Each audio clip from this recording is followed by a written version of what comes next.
This is Channel 253. Get up.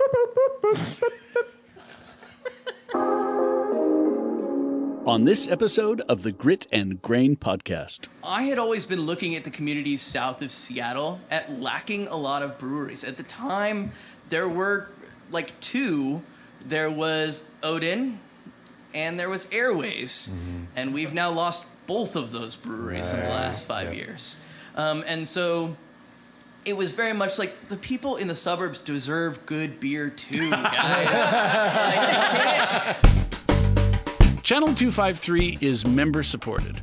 I'm producer Doug Mackey, and I hope you will show your support by going to channel253.com/membership and join. Thank you.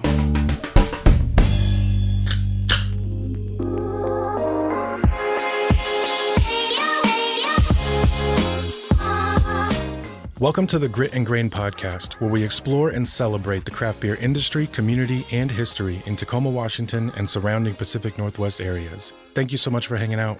Let's get to it. Hi, everybody. Welcome to the Grit and Grain podcast, coming to you guys from Peaks and Pints in Tacoma, Washington.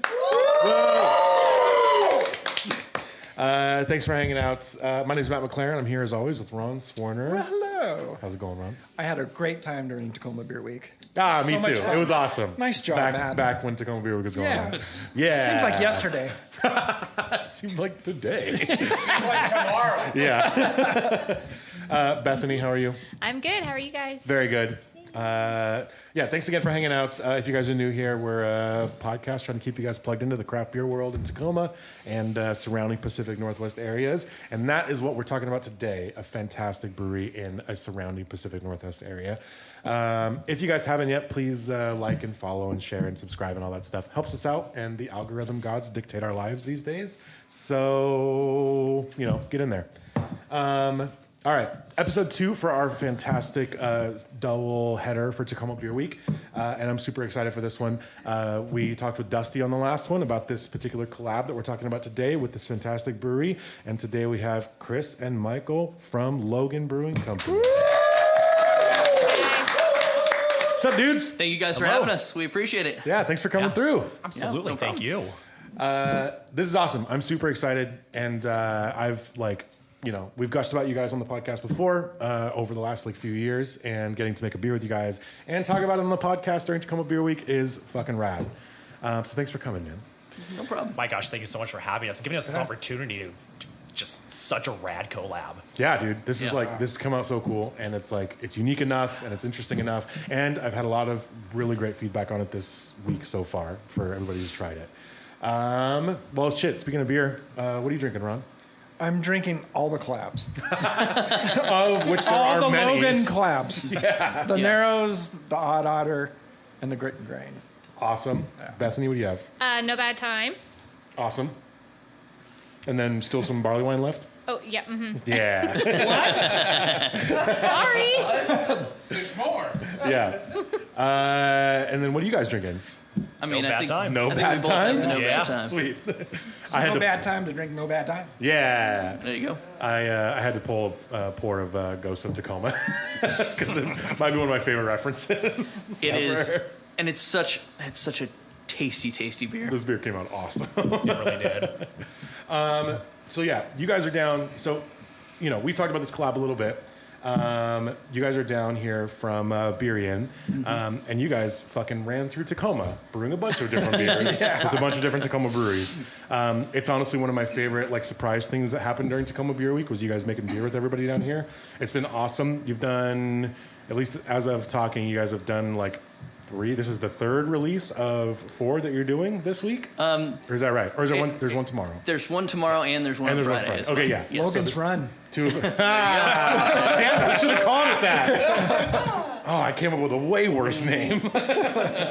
So yeah, we were treating it like you guys were touring Tacoma, but brewing beer collabs the entire way. Absolutely. So Ghosts of Tacoma is an Odd Otter collab, and then what are the other 2 collabs? So we have the Narrows collab, which is Hot Key Imperial Pilsner. Mm-hmm. Of course, we have No Bad Time, our Black IPA collab with you guys. Yeah. And our last one is with last Sig, one right? is with Sig. We just released that last night, actually, at How was Sig. it? It was quite good. Awesome. Kazooie Hazy Double IPA with Nelson and Peacherine. Oh, man. I love Peacherine. Yeah, big juice bomb, Yep. hazy IPA. I mean, it's kind of right up our alleys for both Sig and us, brewing sort of a lot of these styles, and just came together for something fucking big, delicious, and fitting. Awesome. It's perfect, actually. Sig is doing a big double IPA event this week, and I'm pretty sure this beer is just going to remain on if it hasn't died yet. Yeah. But it's perfect. Like, that is, I mean, Jeff does those so well. Some of his big double hazy IPAs have been some of my favorite beer releases over the last couple of years. He kills it. So that was a great choice for those guys. Yeah, absolutely was.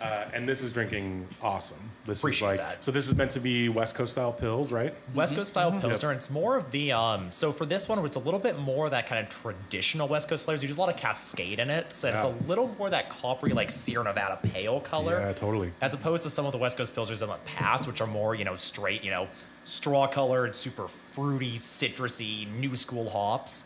And we just want to take a little bit different route to sort of show, we can kind of be classic and new school at the same time. I love that. Yeah, Ron and I were actually we're hanging out with Brett from Lumberbeard, who does this kind of really well too. Is like pulls classic sort of like elements sometimes, and then really incorporates like new school either hops or new school like malt balance techniques, and it always comes out great. And I feel like you guys do this really well too, actually. Thank you. Tasty. Which would bring me to our collab actually, because I feel like that's actually a good example of that. So No Bad Time, Ron. Why do we call it No Bad Time? Because there's no bad time to visit Tacoma. Yeah. Actually, I'll give credit to Chris, who puts this on video every single week. This was his beer name idea. It was perfect. Thanks, Chris. And it came out great. And we featured this beer at a couple of events this week prior to this. We had it at the beer and cheese pairing that we did last night, and it was like a huge highlight for a lot of folks. Like, Fantastic. we actually paired it with a cranberry like Wensleydale, so it tasted like a muffin, like in a cup of coffee together. Yes. How cool. So good. That's great. And it was like a highlight course out of the 5 that we did. It was awesome. Some people in the crowd were at the You've brewed several CDAs in the past, right? How does this compare? How dare It's you? it is one of those things that it's that, just as we were talking about, like the same but different. So, I have a base I like to use for my CDAs that's, a very similar grain bill, similar yeast fermentation profile. But what it really comes down to is just messing with the hops and creating something unique through that flavor. And so for this, really trying to replicate the, this Lander coffee. Right. Strawberry, red currant, cherry, raspberry notes, which is something I've never thought to put in a CDA before. Usually I'm going, I want citrusy, I want a little bit of pine, maybe some like grapefruit notes on there. But doing this was just that whole kind of reworking what I already had established and kind of building it back from the ground up.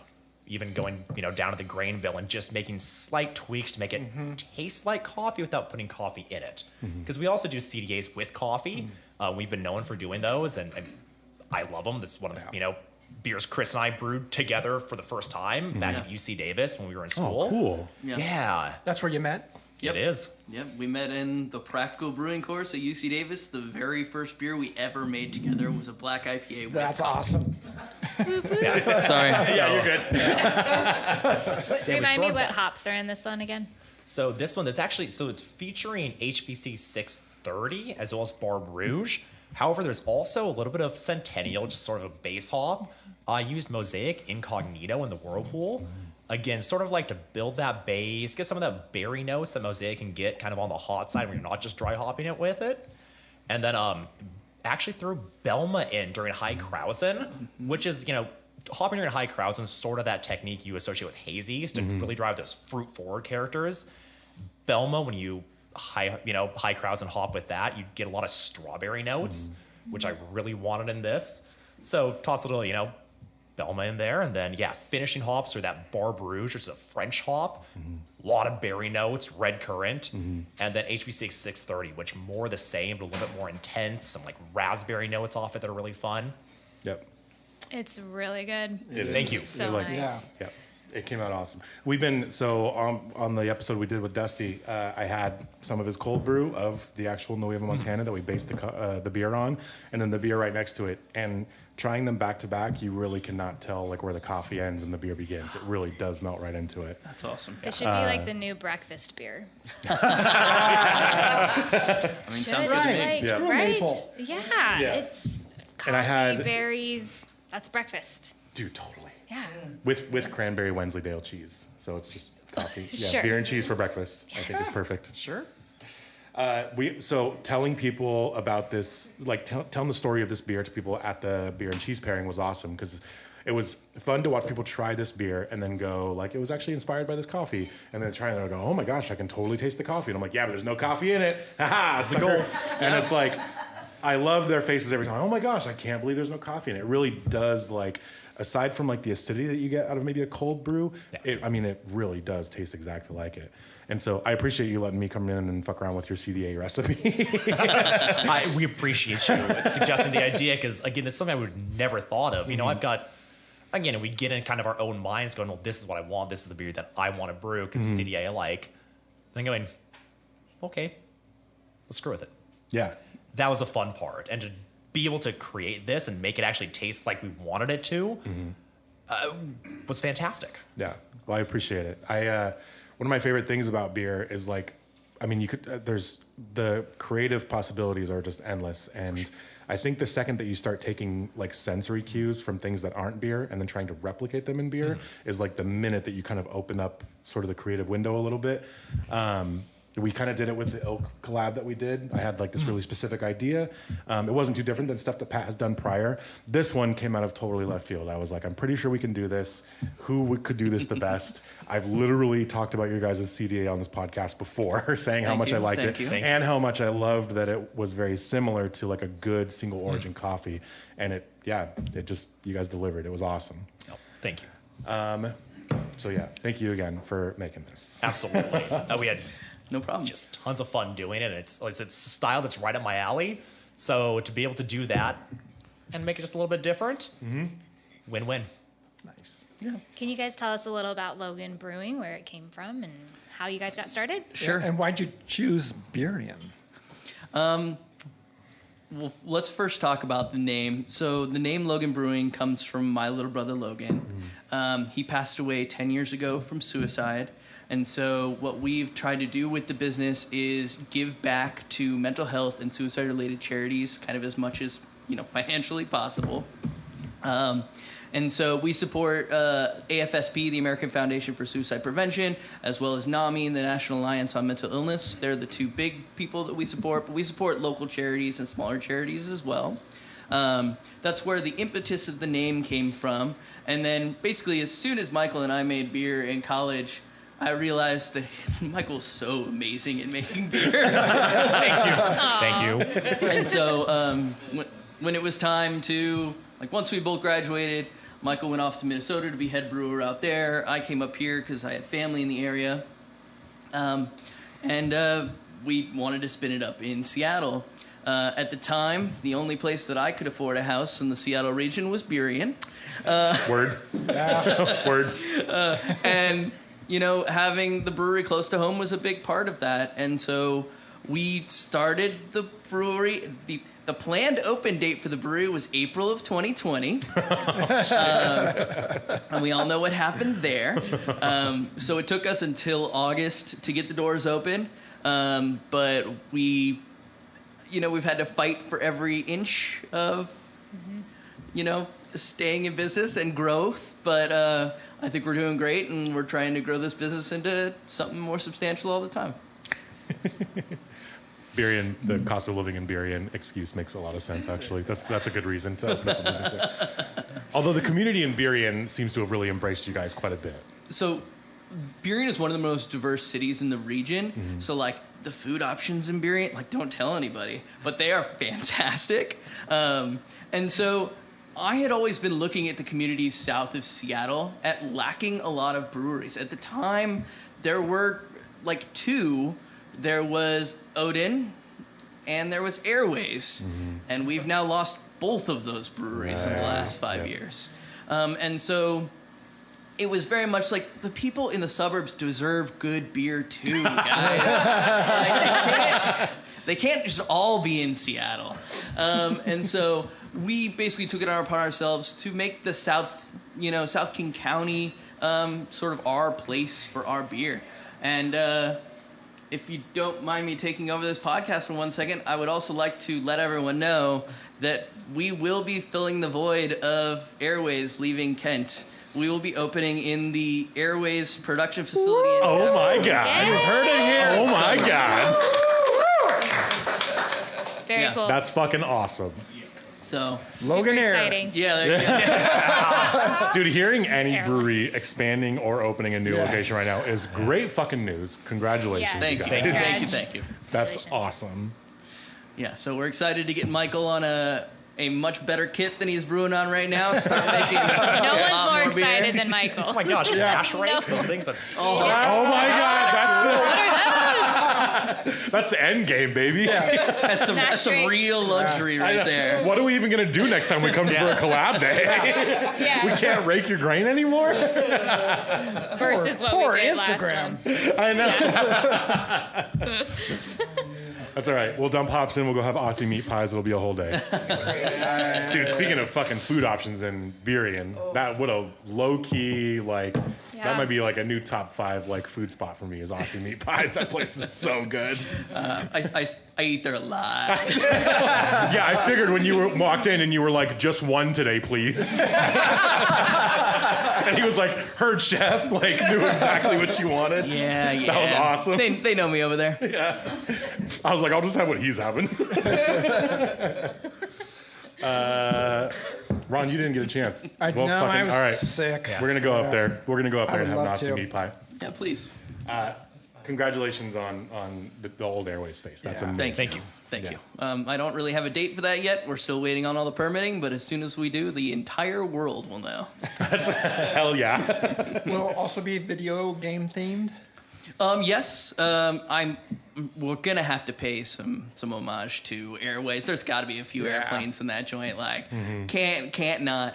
We'd like to bring Alex back to make a couple of the Airways beers as well. Oh man. Just That's so, great news. like, Cool. yeah, I want him to feel like he has a place in this brewery as well going forward. Dude, hell yeah. That's great. Yeah. I mean, fucking Jumbo Juice early on was like such a game changer for so many people. That was like a year or two before Tropic Haze even. Right, And it was like, so juicy. Yeah, Yep. man. That was like really set the tone for a lot of breweries going forward. So I love that you guys are doing that. That's like fantastic. Thank you. Thank you. Yeah. I can't stop crushing this. This is just West Coast, not Imperial. The collab you guys did with Narrows though is an Imperial Pilsner, right? Yes. Yes, it is. Awesome. Okay. Can you tell us a little bit about that? So what we were trying to do is we're like, okay, we're trying to do this collab. We're like, okay, let's brew like a pilsner. We want to brew a pilsner. Okay, you guys do a Czech pilsner, we do a German. So we only want to do something we kind of already do. West Coast pilsner. We already brew a lot of West Coast pilsners. Remember Lagunitas used to do like this Imperial Pilsner thing? And it was like just a Pilsner, but more? All right, fuck it. Hell yeah. I mean, it literally just came with us kind of delving into that. We made, super complex grain bill as far as a Pilsner goes. Sure. So it's just meant to be, a little hoppier, a little more bitter, a little more like doughy character to it. Oh yeah. But it's just fun. It's only at 7%, so Imperial, but it's not, gonna kick your ass. Right. But as yeah. far as Pilsner goes, that's pretty Imperial. It's up there, yeah. Yeah. I forgot about Lagunitas actually. Yeah. I was like, oh yeah, I forgot they did that. That's very unprofessional because I used to sell that beer.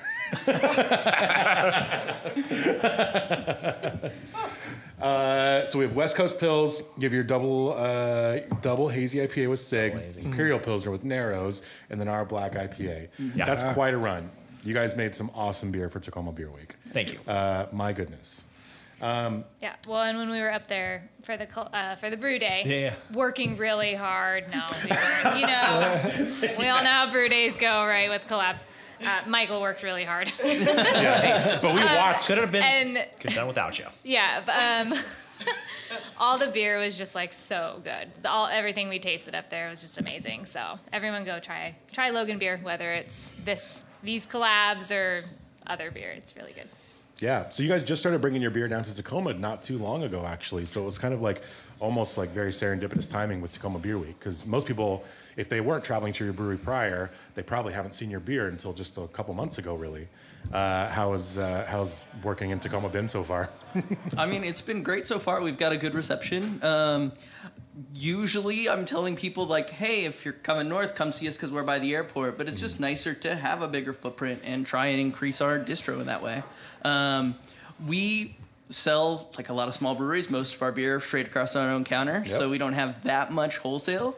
But we're really trying to ramp that up. And with this new facility, really try and do much, much more wholesale going forward and have more beer in Tacoma more of the time. Awesome. That's a good thing, man. I've credited Lyra with this in the past, but she's the one who forced me to come up and try you guys years ago. She had asked me about it multiple times, and she was like, hey, like, we're overdue to hang out. Can you please just come up here and like have a beer at Logan? Because I've been trying to get you to do this for forever. And actually, Michael, I think you were sitting at the bar when I went up there and I tried your CDA and I gushed to you about it to your face. Yeah, I might have been there. Yep. But it was awesome, and it was like Lyra's done this a couple of times, like turned me on to breweries that nobody else is talking about, and they end up just making fantastic beer. She was the person that made me first try Future Primitive before they were just destroying, and she would drive there to pick up their kegs to serve at her old shop, and she's good at that. And like, I've loved your guys' stuff ever since, but again, unless I was actually up north, I couldn't actually have it. And so it's nice to see your guys' beer down here. It was also really nice to see you guys being the pre-funk venue for the Craft Brewer Summit a little while ago. Yeah. So when Craft Brewer Summit happened, so we did a live pod there actually, their first year in SeaTac, and you guys were the pre-funk location for it. How was that? It was fantastic. Yeah. We had a lot of fun. Dude. The moment that I saw it was being held in SeaTac, I was like, well, guys, you gotta Come and hang out. You gotta let us throw the pre-party. Yeah. Seven Seas had done a great job down here for several years, and the reception was awesome. Yep. I kind of thought just being closer to Seattle, we'd get less people in general, and no, it was a party. Dude, you were just, I don't know if you guys know this, but like, you were the talk of the town for like 2 weeks after that. Oh, all the other brewers were like, who were there, were like, dude, I can't believe I haven't been to this place. These guys make awesome beer. I want to collaborate with these guys.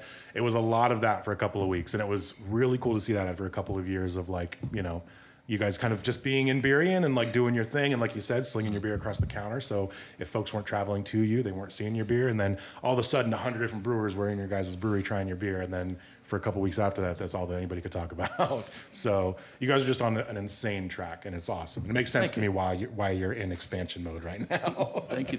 Yeah, for sure. We're gonna take a super quick break because I want to grab some more beer. I was trying to think like which beer does Ron have that I want to go get a whole glass of right now. Yeah. But yeah, stick around for just a second. We're going to take a break. We'll be right back. Hi, this is Eric Hanberg, co-founder of Channel 253 and host of Citizen Tacoma. I'm Doug Mackey, the sound guy.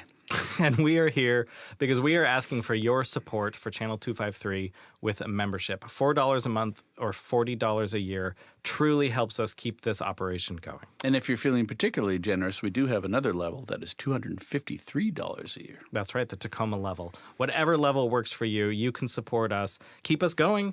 Keep the podcast flowing. We truly appreciate your support. Channel253.com/membership is the place to sign up. And if you're a member already, thank you. Welcome back, everybody. Wait, is this good? Yeah, okay. Welcome back, everybody. Is this thing on? I was like, it's in a weird place. Thank you guys for hanging out during the break. As always, a shout out to Doug, a wonderful producer. You're welcome, Doug. And to Chris, who puts us on video every week.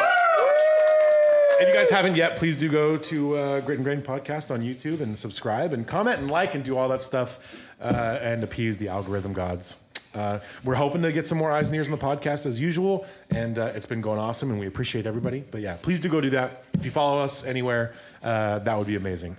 All right, we've got new beer in front of us. I got another pour of the CDA. But Ron, what is this barley wine you put in It's front of us? Fieldwork, Brother of the Quill. It's an English barley wine. Damn, dude. It is lovely. Yes. Hey, cheers, guys. Thanks for coming. Cheers. Out. Cheers. Thank you. Dang, man. Pretty smooth. And to Sean. Yeah. Sean's a busy bee for this Tacoma Beer Week, man. So we did like the launch party or like the pre-funk party for Tacoma Beer Week at E9, and they had 3 people behind the bar all night. I think I saw him on Instagram down at Delightful too. Oh, he was also down at Delightful. Yeah. He turned outside of Delightful into a beer garden. I'm pretty sure he's the first person to walk outside with an open container. I loaned him a music stand today. Oh, did you? Came by to get it. Yeah. We're gonna actually. You're loaning us mic stands tomorrow too. Oh yeah. Yeah. So he's hosting. Actually, we need more mic stands. And then last call for Tacoma Beer Week is going to happen at E9, and that's Sean's doing as well. So you're not going to hear this until after that, but it was probably awesome. Speaking of awesome, this barley wine is absolutely fantastic, Ron. Thank you for sharing this. Really nice. It's awesome to see Fieldwork bottles on the shelf in Washington in general. Yeah. It's super pale, like way less. Gosh, it's like way less like sherry and like dark fruits, and it's like dates and figs and like brown fruits. Oh man, a lot of like honey and like super light toffee and like brown sugar. Yeah, hell yeah. Really good. Man. All right. So you guys are in the middle, like you said. No, I did not say that. You alluded to a popular Double header, baby. Oh yeah. No, podcast. Jesus, Doug. I thought you were rolling with it. No, now I am, I guess. Double header. All right. We have guests.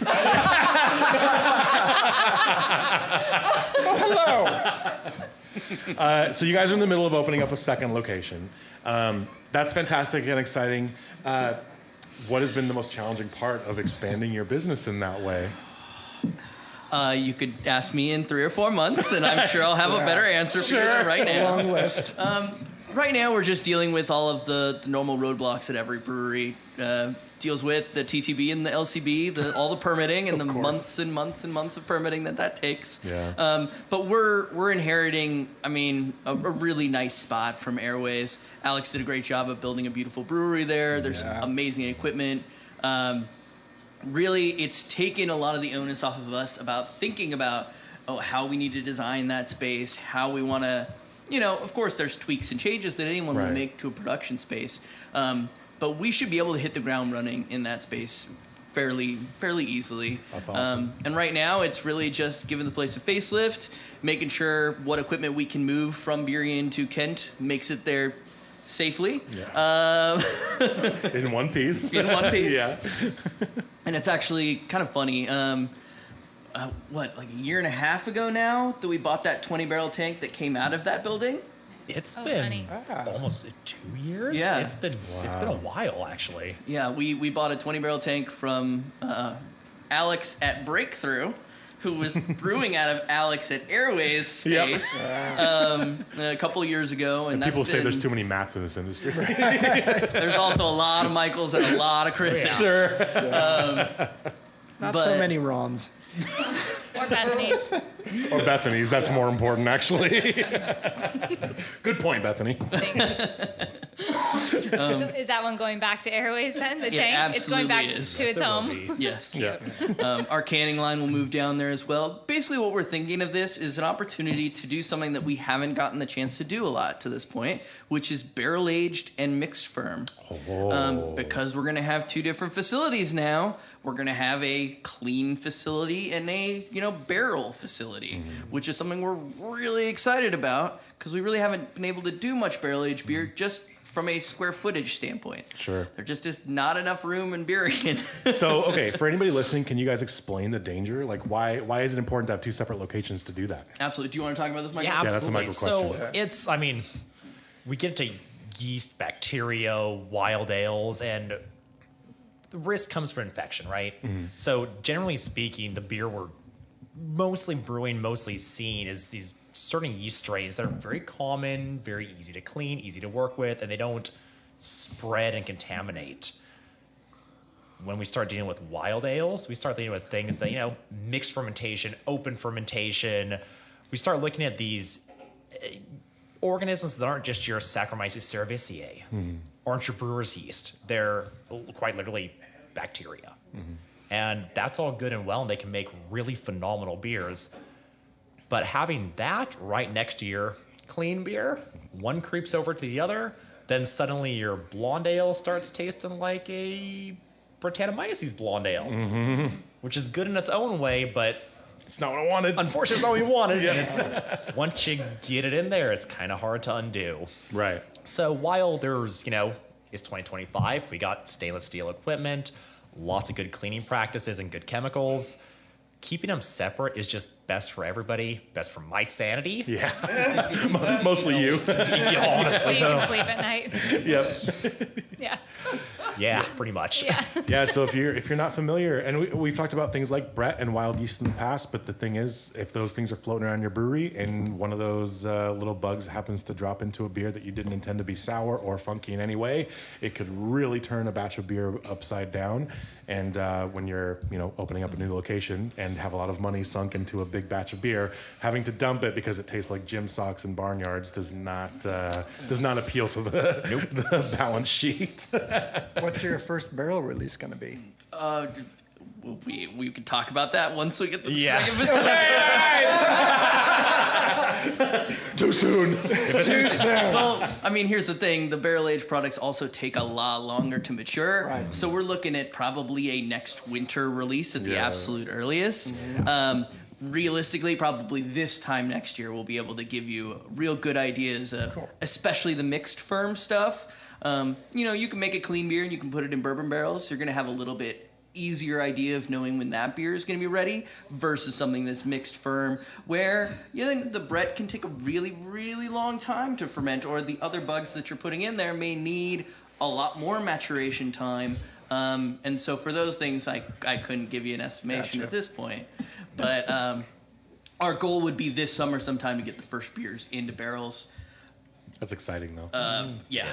Yeah. It really is. Yeah. We have a question. Can we What's up, Paul? get the man on a mic? Yeah, hell yeah. Are you looking at doing any quick souring at all with trying to speed the gap between when you would have blended, barrel aged, etc., and to get that kind of kicking?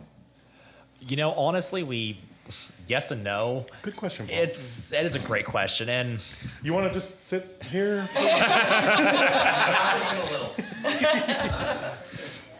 so yeah, realistically, we don't know yet. It's going to kind of depend on production schedules, and right now, it's still just me brewing. We have 2 locations. It'll still be, for now, just me brewing at 2 locations. So, Wow. does it make sense in my schedule? Does it make sense in our beer release schedule, space we have? So maybe.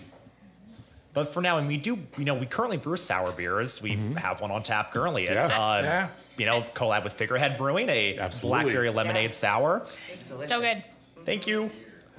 And that is, for those kind of sours, we're using a much safer method. We're using, lactobacillus, something that can be easily cleaned. And, that goes to the whole brewing science of, that kind of souring method. But yeah, for now, that's kind of going to be what we stick with.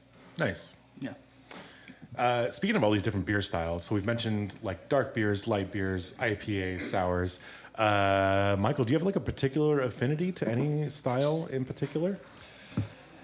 To be honest, I like Baltic Porters quite a lot. Oh my God, that's a great answer. I love Baltic Porters. Dude, let's talk about Baltic Porters. I don't get to brew them very often, which is annoying, but Our first big barrel aged beer that we did was a Baltic Porter, and it is so good. We cannot Cool. wait to make that Yeah. one again. That's a great answer. I love Baltic Porters. I honestly feel like more people would like them if there was just more options for that. exactly. There was a hot minute. We've There like joked was. about this before, where like 5 or 6 different breweries made Baltic For sure. Porters for like a few months at a time. Wander makes a great one, but Yeah. gosh, who else had some? Old School House had one out like pretty quick after that. There was like a few of them, and it was a great couple of months. But it's a great style. They're like super light. It's like still kind of lagery in a way, and it's like, yeah, they're so good. What is it about them that you like? I like the fact you can. It's fun to have a beer. But people don't think it's a lager, No. but I get to treat it like a lager. I get to brew my lager, and I get to have the customer go, "That's a nice stout." Yeah, That's great. That's so good. it is. It's true. Yeah. So it's fun throughout the process. They're super complex. The grain profile is just awesome. And then you get that lager fermentation. Yeah, It's the best of kind of all worlds. totally. Cleans up, but still has all the roasty character. Yeah, dude. Also, that's just a great name for a Baltic Porter. Is like that's a nice ... stout question mark. I keep that in mind. Yeah. You have to read it with the inflection. Yeah. Yeah, Chris, what about you, man? Any particular style affinities? Like favorite styles? I mean, my new favorite style is West Coast Pils. Yeah? Shit. It is so... I love... Personally, West Coast IPAs, as light as humanly possible, all the time. And West Coast Pils just feels like that, even lighter and even more drinkable. Sure. And so West Coast Pils is my personal favorite style right now, because, of course, that changes all the time. Yeah. But yeah, we've been making them more and more often. I've been seeing them more and more often out in the world. And like just having a clean, light beer, that still has all of the punchy hops notes that you're looking for is fantastic. Really love them a lot. How have your beer proclivities changed since you guys were at UC Davis? What was your jam back then? CDAs. I Yes. yeah, it was different. Like when I first got into the industry, I was honestly kind of into more of like the original West Coast IPAs. The first brewery I worked at, we had just a standard old school IPA, and it was phenomenal. And that's kind of where I want to brew more of these. Yeah. And I still love it. West Coast IPAs are still my preferred style IPAs to brew. I love drinking them. Yeah. Like old school malt balanced, or like, is there like a new school pale kind of San Diego style? Like which West Coast version are you thinking? I like brewing more the kind of the new school San Diego style. Cool. Sort of when That's I kinda got where into the I'm at too, industry. honestly. Yeah. Me too. Not so much Northwest IPA. Yeah, now old school West Coasts are pretty much referred to as Northwest IPAs. If you Yes. still have malt balance. Yeah. Well, so on that same kind of thing, Reuben's Roasted Rye was like, I literally, I emailed Adam while we were at UC Davis to be like, hey, could you give me like some idea of what the recipe was so that we can make this in this class? I made a batch of it that was absolutely horrible. Do you remember that? Yeah, when it wasn't bad, it just tasted only like rye. Yeah, it was exactly. Super spicy. This is why Michael makes the beer. Yeah. It tastes like spice and wood. Did Adam give you an idea? Yeah, he actually emailed me back and like sent me what the list of ingredients were, and I think I just got my at the time I've been homebrewing for a few years, but that was pretty early on in my beer career, and so I think I just upped the rye way too much. It was probably 25% rye or something Holy ridiculous. shit. Exactly. Wow. Exactly. Every homebrewer's like, what the fuck? Yep. Spicy. It's like 5% in their grist. But no, I think over the years I've trended a lot lighter in the San Diego style West Coast IPA. When we first opened, that was kind of what we decided we wanted our West Coast to be like. Yeah. We always err on the side of drier beers simply because they always encourage a second sip. You always want more, and that's what we're looking for. We're looking to leave you wanting that second sip. Hell yeah. And yeah, it's the lighter. We've gotten lighter and lighter over time, but I still do love a delicious dark beer. Yeah. The black IPA is like, it's a style that I like a lot, and it's, I mean, honestly, not that different from a Baltic Porter. But like we've gushed about like Wookiee Jack coming back from Firestone, but being like really heavily roasty, really really punchy, like hop character. It's super dank, and that was like a lot of CDAs for a long time. Sublimely, yeah, from Stone. And like that's not a bad thing, but you do kind of lose the balance when you go overly roasty. Like you get acrid and kind of smoky, and then or you go way too hopped, and you're like losing some of the citrus or some of the berry character, and that's. Like I said, when Lyra had me come up and try I think it was the year that you guys won bronze or silver at Washington Beer Awards for your CDA. It would have been silver, yeah. Yeah. And I was just like, man, this is it. Like this is what people should be aiming for with this style. It's so good. I I know. We talked about it at the top of the hour. I'm like very happy that we were able to come together and actually do this. You too. Thank you. And yeah, finally actually able to try it next to the coffee now. I didn't realize they had that on tap. That was surprise.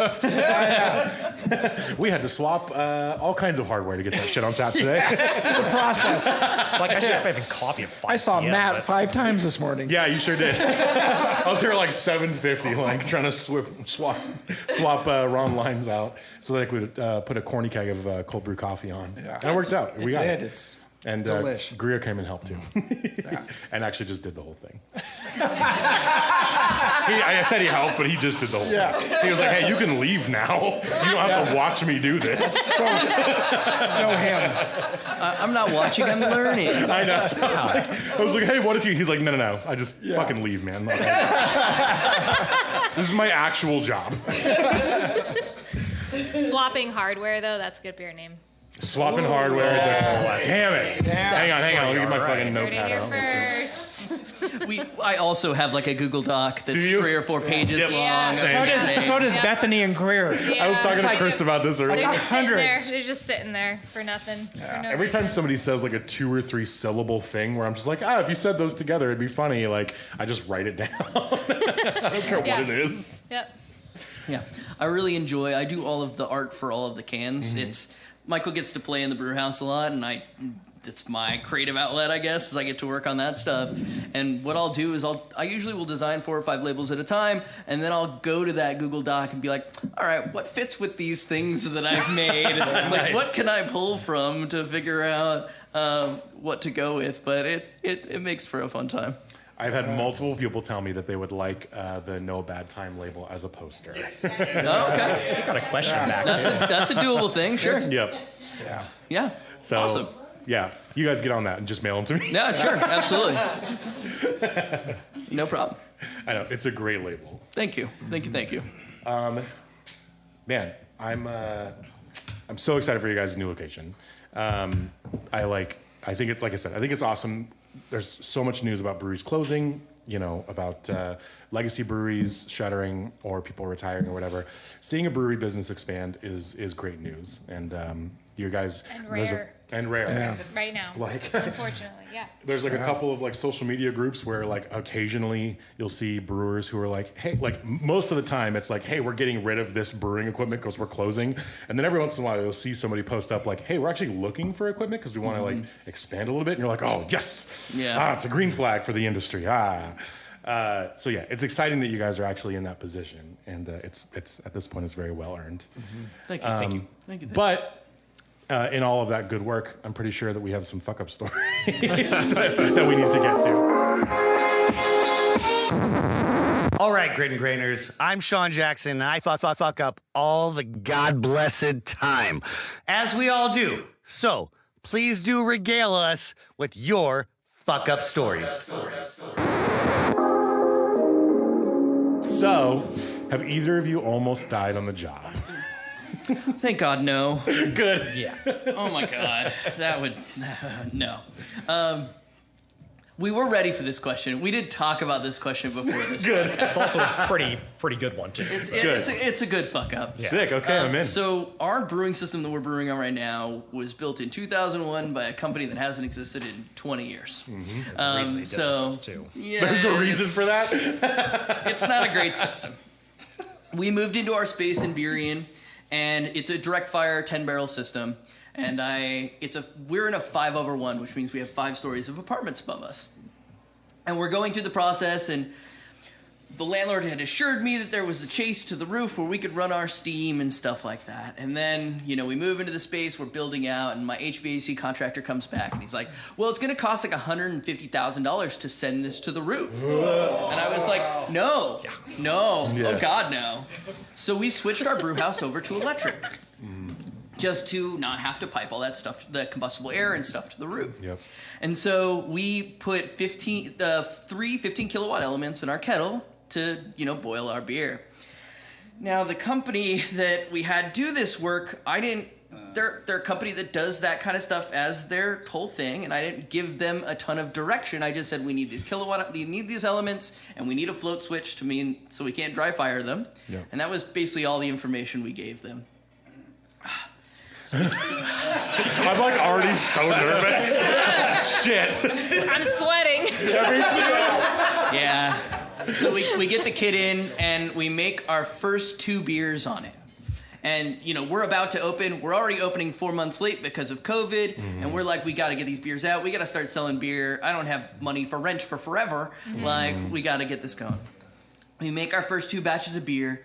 And on the second batch of beer, I think we probably made Black IPA first. It was Black IPA first, and it was Raspberry Wheat that second. came out nice and roasty. And the second one came out, which was supposed to be Raspberry Wheat, came out, and it was kind of roasty too. Oh no! We're like, what the fuck? And so the elements were improperly installed and had scorched our first 2 batches of beer. Oh my god, dude.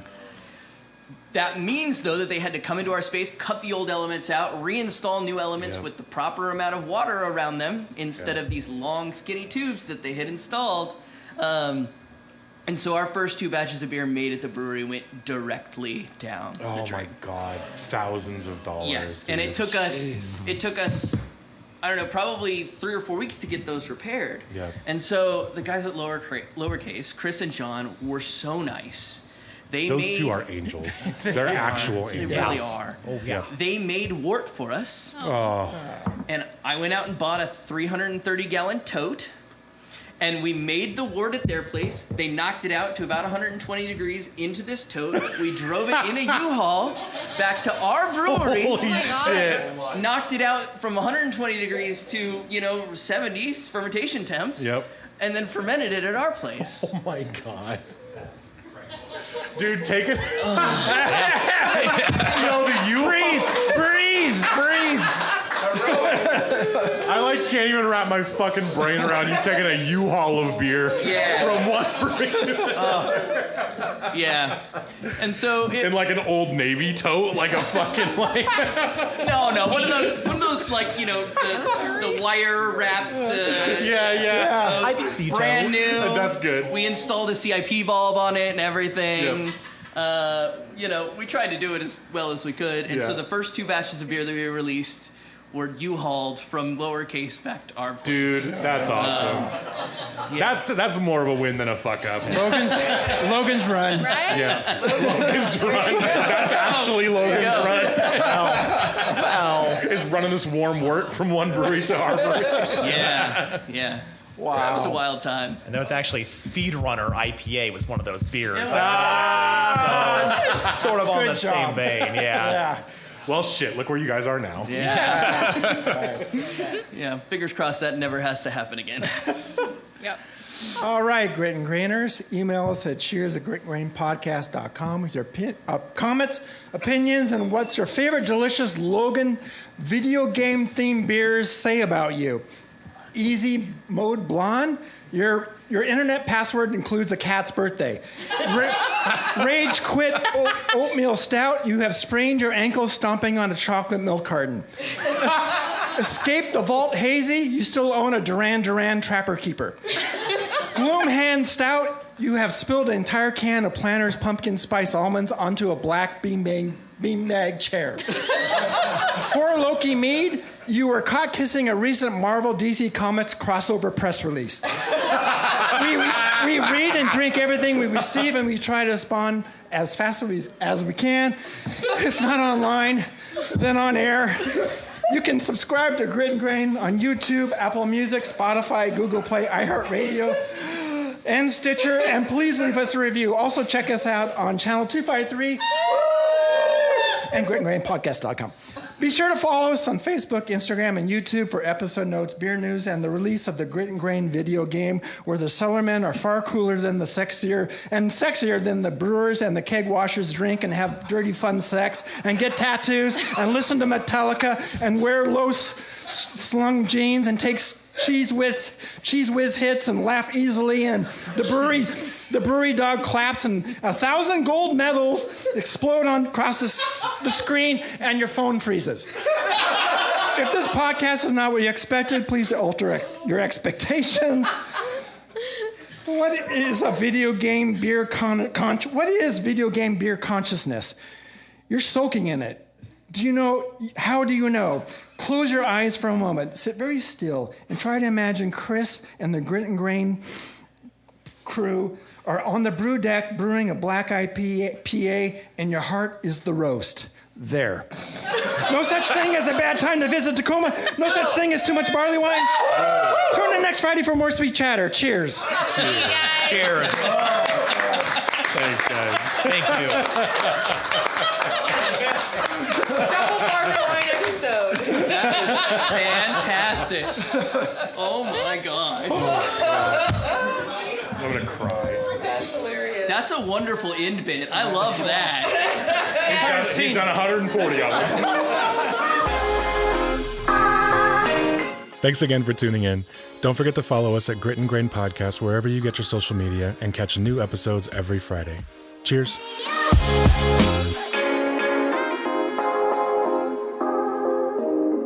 Good up. Channel 253 is member supported. I'm producer Doug Mackey, and I hope you will show your support by going to channel253.com/membership and join. Thank you. Grit and Grain is part of the Channel 253 podcast network. Check out our other shows: Nerd Farmer, Move to Tacoma, Interchangeable White Ladies, What Say You, Citizen Tacoma, and Kitchen 253. This is Channel 253.